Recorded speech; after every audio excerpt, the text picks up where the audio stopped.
आप एक पूरे के पूरे एरा को, मुगल पीरियड को अपने हिस्ट्री बुक से हटा रहे हो, तो आप अपने आप में एक नई history, one sided history create कर रहे हो। और उनका एक और इंटरेस्टिंग पॉइंट ये है कि क्या आपके हिस्ट्री बुक्स में से उन चीजों को निकालने से क्या हिस्ट्री चेंज हो जाएगी? Point 2, understanding complexity. हिस्ट्री सिर्फ ग्लोरीफाई करने के लिए नहीं होती, इसके अंदर सिर्फ गुड नहीं होता, इसमें गुड और बैड दोनों होते हैं। क्या हम अगर अपने हिस्ट्री बुक से गांधी असैसिनेशन के कुछ पन्ने या फिर इमरजेंसी की चीजें निकाल देंगे, तो क्या इससे बच्चों की जो क्रिटिकल थिंकिंग है वो डेवलप हो पाएगी?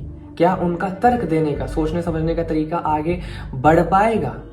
इसलिए हमें ये समझना होगा उनके तर्क के अनुसार कि कैसे हिस्ट्री डिबेट करने के लिए होती है, कुछ ऐसी गलतियों से सीख लेने के लिए होती है ताकि वो गलतियां हम रिपीट ना करें, इसके बजाय कि हम उसे अपनी वन साइडेड हिस्ट्री दिखाकर ग्लोरीफाई करें।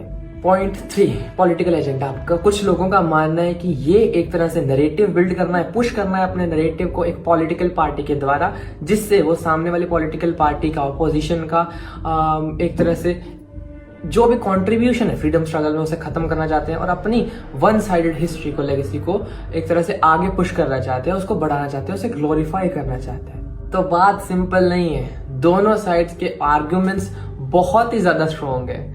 द क्वेश्चन इज नॉट कि हम नए इंडियन फ्रीडम फाइटर्स को इन्वॉल्व करें या नहीं।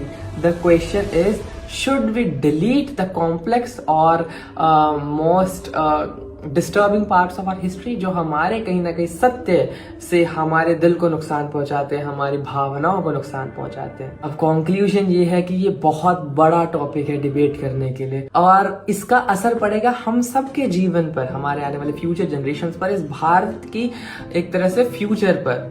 और मैं जानना चाहूंगा कि आपकी क्या राय है इसके ऊपर, कमेंट करें।